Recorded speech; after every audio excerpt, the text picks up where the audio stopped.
ძალიან დიდი მადლობა ამ საკითხით დაინტერესებისათვის. თითქოს ყველას მივიწყებული აქვს ის, რომ ძალიან ბევრი დაბრკოლების გადალახვა უწევთ ახალგაზრდებს, განსაკუთრებით ცხოვრების ახალ ეტაპზე. ერთის მხრივ გამოწვევა არის უკვე ის, რომ გადადიან სრულად ახალ ეტაპზე, გარდატეხის პერიოდსაც კი ვერ დაკითხავთ ჩვენ ხშირად ამას ფსიქოლოგები და მეორე მხრივ უკვე სრულად განსხვავებული გარემო, რომელიც ხშირად უწევთ რეგიონებიდან ჩამოსულ ახალგაზრდებს, რომ დაძლიან ხოლმე. ჩვენ მუშაობთ, როგორც თქვენ აღნიშნეთ, ახალგაზრდებთან და ძალიან საინტერესო არის ჩვენი დაკვირვებები, რომელსაც ხედავთ სასკოლო ასაკიდან საუნივერსიტეტო ასაკში გადასვლის პერიოდში და ჩვენი კვლევებიც, რომელსაც ვახორციელებთ ჩვენივე სფეროს მიმართულებით დებატები და პროექტის დებატები უკეთესი განათლებისთვის ფარგლებში გვაძლევს ხშირად იმის საშუალებას, რომ განვაზოგადოთ ხოლმე ის შედეგები, რასაც ხშირად იქ ვღებულობთ და ერთი ძალიან მნიშვნელოვანი ფრაგმენტი გამახსენდა, როდესაც ახლა თქვენ საუბრობდით, რამდენად წინასწარი შფოთვაც კი აქვთ ახალგაზრდებს განსაკუთრებით რეგიონიდან, როდესაც ისინი არჩევანს აკეთებენ, თუ სად წავიდნენ სასწავლებლად. ერთი ძალიან მნიშვნელოვანი მინდა გითხრათ, ჩვენ გვაქვს დებატების სკოლაც ასევე ამავე პროექტის ფარგლებში, სადაც ვატარებთ ხოლმე პროფორიენტაციის შეხვედრებს იმისათვის, რომ მეტად მივცეთ შესაძლებლობა მათ, რომ ისეთი გადაწყვეტილება მიიღონ, როგორიც მათთვის იქნება პირადად სწორად დიახ, მისაღები მნიშვნელოვანი და ცხოვრებისეული გადაწყვეტილებაა ხო პროფესიის არჩევა და აი ასეთ დროს ჩვენ ვხედავთ, რომ ჩამოუყალიბებელია ხშირად თანამედროვე ახალგაზრდა, საბედნიეროდ გაჩნდა ტენდენციები, რომ ისინი იცდიან კიდეც, სანამ ამ გადაწყვეტილებას მიიღებენ, ადრე ეს იყო წარმოუდგენელი. კი, რა თქმა უნდა, ის კი არა აკრძალული საზოგადოებრივი ნორმების მიერ, რომ არაფრით სკოლას ასრულებდი თუ არა, დიახ, მაშინ უნდა ჩაგებარებინა თან აუცილებლად უმაღლეს სასწავლებელში. ახლა ეს מחვილები ასეთი აღარ არის და ესეთი კატეგორიული მოთხოვნებიც აღარ არის, თუმცა გაურკვევლობა მაინც რჩება, რომ აი სად წავიდნენ, რა პროფესია არჩიონ, მაქსიმალურად განზოგადებულს, მაქსიმალურად პოპულარულს, სხვადასხვა მხრივ რეიტინგულს ეძებენ ხოლმე და ასეთ დროს ჩვენ ძალიან ხშირად გქონია ესეთი უკავშირი, რომ ჩვენ გვეკითხებიან ორგანიზაციას, რომ აი დებატებს სადასწავლით, რომელ უნივერსიტეტებში, ბარემ იმას შემოვხაზავდით. ეს ერთის მხრივ ჩვენ კი ძალიან გვიხარია და როგორც ასე ამოვნოა დიახ, მაგრამ მეორე მხრივ ჩვენ ვხვდებით, რომ მათ იმ ხელა შფოთვა აქვთ, რომ უნდათ რომ სადღაც რაღაც ნაცნობი გარემო დახვდეთ, რომ მათ შემდეგ უკვე შეძლონ იქ ადაპტირება, ამიტომ უფრო ადვილად ადაპტირება. საბედნიეროდ ჩვენი კვლევები გვაძლევს იმის საშუალებას ვთქვათ, რომ ის უნარები, რაც დებატების ტექნიკის შედეგად თქვენ მეგობრებო ძალიან კარგად იცნობთ ამ ჩვენს პროექტებს. იცით რომ მრავალმხრივად ეხმარება თანამედროვე ახალგაზრდას აი ამ უცხო გარემოში ადაპტაციაში, აი ეს რბილუნარებს რო უწოდებენ, ახლა ყველა სფეროში არის ძალიან მნიშვნელოვანი და ჩვენი პოზიციონირებაც მუდმივად ასეთი იყო და არის, რომ ჩვენ ვზრუნავთ იმაზე, რომ ეროვნული ღირებულებებიც განმავითაროთ და ამავდროულად შევძლოთ ისეთი ცოდნით აღჭურვაც, რომ ნებისმიერ გარემოში რაჩერება სწრაფად ადაპტირდნენ განსაკუთრებით ახალგაზრდები. მაგრამ მაინც ჩნდება ეს პრობლემები ხოლმე, როდესაც ისინი სტუდენტობის პერიოდში სხვადასხვა დაბრკოლებებს, სხვადასხვა გამოწვევებს აწყდებიან და სჭირდებათ ამისი გადალახვა, ამაზე მუშაობა და ყველაზე მთავარი რაც არის ამის აღიარება, რაც არ უნდათ. ისინი ფიქრობენ, რომ ხშირად იკეტებიან, ან ფიქრობენ, რომ ხო, აი ალბათ ყველა ასეა და მეც ასე უნდა ვიყო და ამას ხელი შეუწყო ერთმა მნიშვნელოვანმა ფაქტორმა, რომ განსაკუთრებით პანდემიის შემდგომ პერიოდში, რომ დიჯიტალიზაციამ თანამედროვე ეპოქის პანდემიამ მეტად ასოციალური გახადა ახალგაზრდაც. ამიტომ იქ მისი თანაკურსელები, თანაჯგუფელები ყველა თავჩარგულია რაღაცაში და ესეც ფიქრობს, რომ ხო, გარიყული კი არ არის მთლად, ან განავერ ადაპტირდება, მაგრამ აი ისიც რაღაცა გამოყოფილი არის ამ სოციუმს, რაც ცალკე აჩენს, რა თქმა უნდა, პრობლემებს და ძალიან მნიშვნელოვანია, რომ ახალგაზრდებმა ეს გააცნობიერონ ხოლმე, რომ მათ სჭირდება სხვადასხვანაირი დახმარება ამ თვალსაზრისით. თქვენ ახსენეთ ნაცნობი გარემო, ან რაიმე ნაცნობი ეგულებოდეთ. ეს არის თუ არა ერთ-ერთი თუნდაც აი პრობლემის მოგვარების გზა, რომ როდესაც იციან სად მოდიან, რომელ უნივერსიტეტში რა ქუჩა არის, წინასწარ გაეცნონ და იპოვონ რაიმე ისეთი, ან ვინმე, ვინც მანამდე ეცოდინებათ, ეს მანამდე გაიცნობენ. შეუძლიათ თუ არა, რომ ეს ხერხი გამოიყენონ, შფოთვის თუნდაც შესამცირებლად. დიახ, ყველაზე ხშირად ჩვენ ვურჩევთ ხოლმე, რომ თავდაპირველადვე გადადგან დამოუკიდებლად ეს ნაბიჯები. არა მარტო რეგიონებიდან ჩამოსულ ახალგაზრდებს, არამედ თავად ქალაქებში, დედაქალაქში მაცხოვრებელ ახალგაზრდებს ნახავთ საუნივერსიტეტო პერიოდის პირველ დღეებში, რომ მშობლებით მოდიან უმაღლეს სასწავლებლებში. რაც ძალიან სამწუხაროა. ანუ ეს იმას ნიშნავს, რომ მათ გამოსავლად თავისი შფოთვის მოსახსნელად თუ მშობლებს თავისი ინტერესის დასაკმაყოფილებლად ორივე ფაქტორი. მშობელი ღელავზე თან დაინტერესებულია ძალიან. სამის ეს მე ვსაუბრობ იმ ადგილის მაცხოვრებლებზე, ვინც იქვე ცხოვრობენ. აქ არ არის საუბარი ტექნიკური დახმარება შეიძლება ჭირდებოდა მშობლისგან.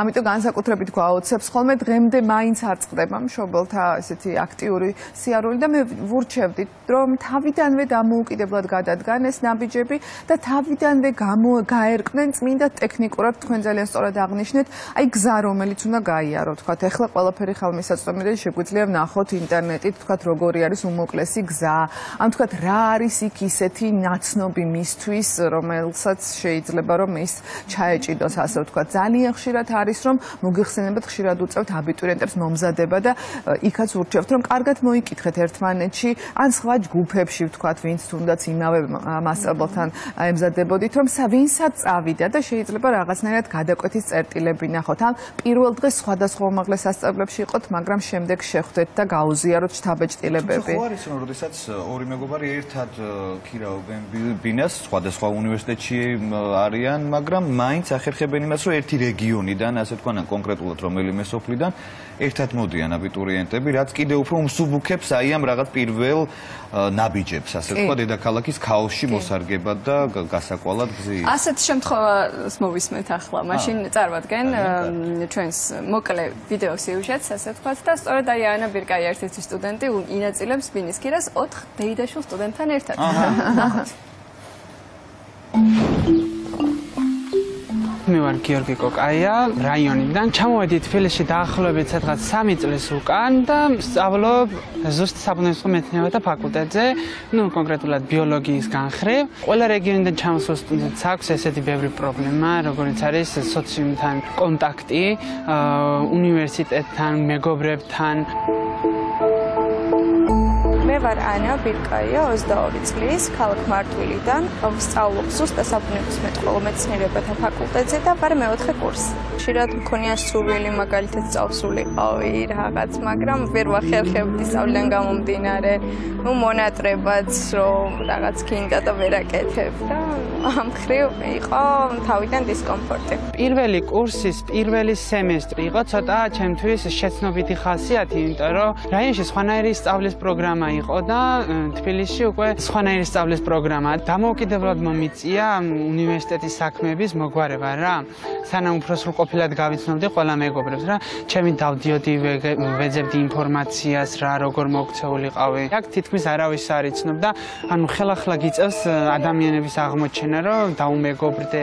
ქირავთ ბინას, ვართ 4 დეიდაშვილები და ერთად ვიყოფთ, ანუ ბინის გადასახადზე. 4 სტუდენტი ვართ. ეგეც დიდ პრობლემას წარმოადგენს რა, რომ აი ვერ პოულობ, თან ცდილობ, რომ რაღაც ხელსაყრელი იყოს უფრო და ამ ხრივ დიდი პრობლემა იყო. ბევრჯერ დავიწყე მუშაობა, მაგრამ მაქსიმუმ 2 თვე ვმუშაობდი ყველგან.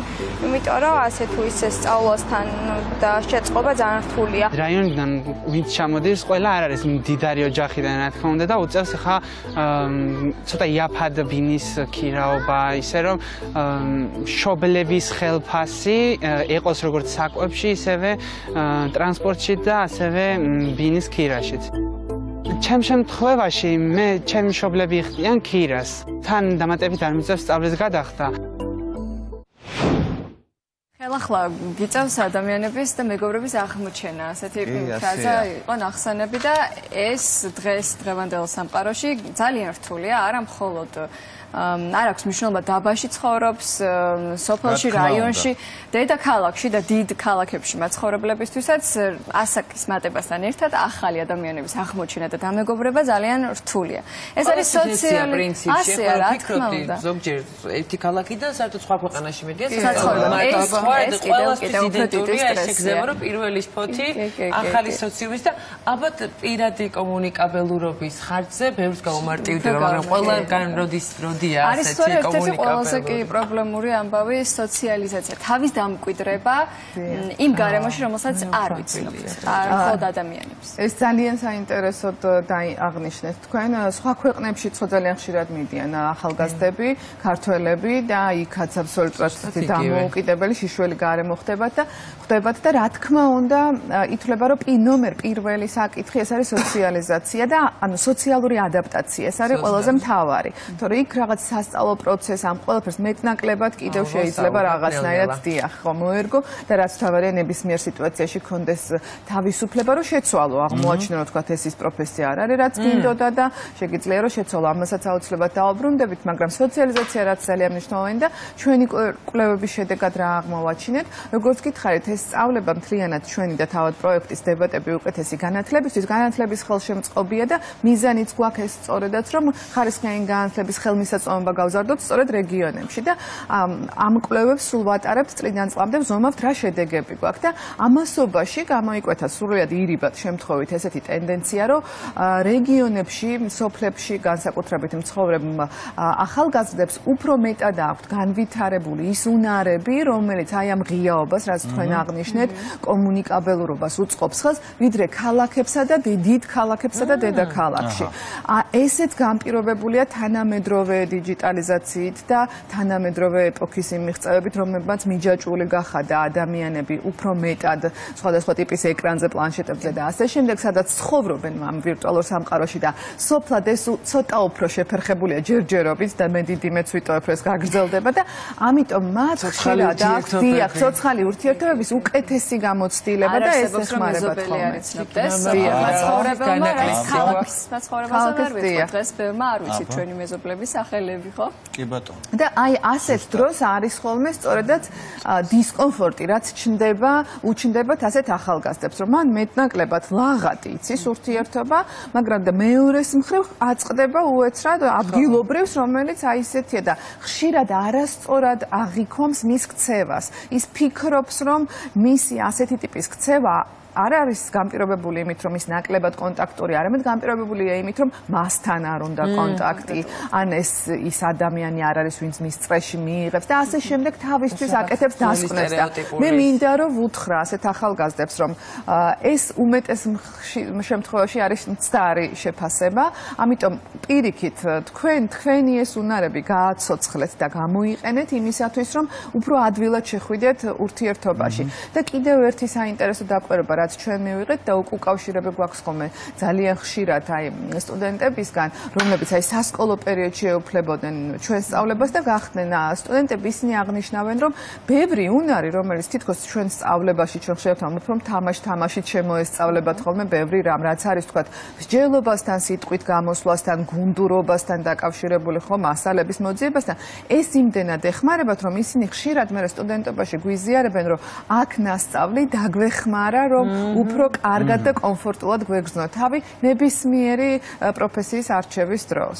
აქვე ვახსენოთ რომ კარგად და შეირჩეს უნივერსიტეტი და სასწავლებელი ნიშნავს იმას რომ მათ აქვთ არჩევანი თუნდაც პროფესიული სასწავლებელში გააგრძელონ სწავლა ან მათ რეგიონში ახლო მდებარე უნივერსიტეტში ეს არჩევანიც არის და ალბათ აი ამაზეც ჩვენ გვიწევს ხოლმე ძალიან ხშირად მუშაობა, იმიტომ რომ იმდენ ახალგაზრდას ხვდებით მთელი საქართველოს მასშტაბით, რომ და ისეთი ნიჭიერები არიან, იმდენი შესაძლებლობა აქვთ, რომ ხშირად ვეუბნებით, რომ ეს შეიძლება ჩაიკარგოს, როდესაც ყველანი გადმოხვალთ დედაქალაქში. ამიტომ თუ ეს ტენდენცია არ შეიცვალა და რაღაცნაირად ზუსტად იმავე პრინციპით არ დავაფასეთ ადგილზე რაც არის და ადგილზე რისი გაკეთება შეგვიძლია, ზუსტად ამ ამავე მიზეზით ხშირად არის ხოლმე რაღაცა ელვისებური სისწრაფით ერთი ხელის აღებით გადინება ქვეყნიდანაც თუ დააკვირდებით, ანუ რატომ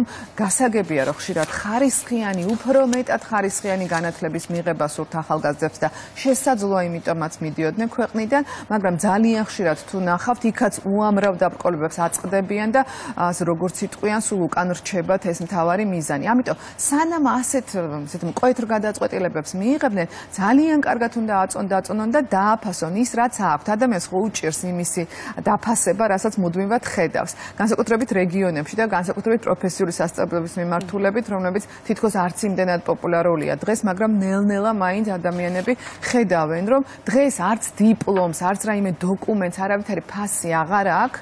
საბაზრო სივრცეში მთავარი არის ის ცოდნა და უნარები, რომლითაც ხარ აღჭურვილი და ამიტომ სხვადასხვა პროფესიების დაუფლება დღეს უკვე აღარ არის ისეთი, როგორ გითხრათ, სტერეოტიპულად მიუღებელი, როგორც ეს ადრე იყო ხოლმე და ამ ხრივაც მე ახალგაზრდებს ურჩევდი, რომ კარგად იფიქრონ ამაზე და კიდევ ერთი, რასაც არ ფიქრობენ ახალგაზრდები, აი ჩააბარეს რომელიღაცა მიმართულებით და ეუფლებიან ამა თუ იმ სპეციალობას და მე ყოველწლიურად მიწევ სტუდენტებთან ცალკე კიდევ შეხვედრა ჩვენ ვასწავლით მაგალითად დებატების ტექნიკას მომავალ პედაგოგებს და აი ასეთ დროს პირველი ვიწყებ გამოკითხვით რომ აი სად მუშაობთ, რას გეგმავთ, რომ მეც მინდა როგორც თქვათ თუნდაც ლექტორს შემეძლოს რომ ის მიმართულებები კარგად დავფარო და სამწუხაროდ ირკვევა რომ ძალიან დიდი პროცენტი არც ახლა მუშაობს პროფესიით და გასაგებია შესაძლოა ვერ მუშაობდეს, მაგრამ მომიჯნავედ არ ეხება ყოველ შემთხვევაში თავის პროფესიას და ძალიან დიდი პროცენტი არც აპირებს რომ გააგრძელოს. ეს არის ხოლმე ძალიან შემაშფოთებელი ჩემთვის, იმიტომ რომ გამოდის რომ მაინც კიდევ რჩება დიდი ტენდენცია რომ აიღონ დიპლომი. ეს იყოს გახდეს თვითმიზანი და არა ის რომ დაეუფლონ ამას და შემდეგ გააგრძელებს მუშაობას საკუთარ პროფესიაზე. დიახ, და ასეთ დროს მე მინდა ვორჩიო ყველა ახალგაზრდას. დღეს საქართველოში უნიკალური შესაძლებლობაა მობილობის თვალსაზრისით. შეიცვალეთ ფაკულტეტები, შეიცვალეთ უმაღლესი სასწავლებლები, შეიცვალეთ საერთოდ პროფესია. შეიძლება მოგიწიოს უეცრად რომ სრულიად სხვა მიმართულებით წახვიდე, აღმოაჩინო რომ რაღაც კულინარია გიტაცებს და დაეუფლო ამას. ყველა ასაკში შეიძლება რომ მიცოდეთ ამის ცვლილება. ამიტომ ამაზეც მუდმივად იფიქროთ ღიად ახალგაზრდებო. რა თქმა უნდა, ეს არ არის გადაწყვეტილება, რომელსაც ერთხელ მიიღებ და ვეღარას დროს შეცვლი. სჯობს რომ თავის დროზე შეცვალო, თუ ხვდები, ვიდრე მე მთელი ცხოვრება ინიანო. ან უბრალოდ თავიდან დაიწყო. სრულიად სხვა სფეროში დაინახო საკუთარი თავი. ძალიან დიდი მადლობა თქვენ სტუმრობისთვის და იმ რეკომენდაციებისთვის, რაც მიიღეს ახალგაზრდებმა, მომავალმა სტუდენტებმაც, მათ შორის და მთავარი ალბათ გაკვეთილი რაც მივიღეთ, ეს არის ვეცადოთ სოციალიზაცია, უფრო მეტად დავამყაროთ კავშირები იმ თანატოლებთან, რომლებიც დაგვხვდებიან იმ ადგილას, სადაც ჩვენ ჩავალთ. ცოტა იზოლირებულია სოციალიზაციისგან, მათაც ძალიან დაეხმარებათ ეს რაღაცა ცოცხალი ურთიერთობები.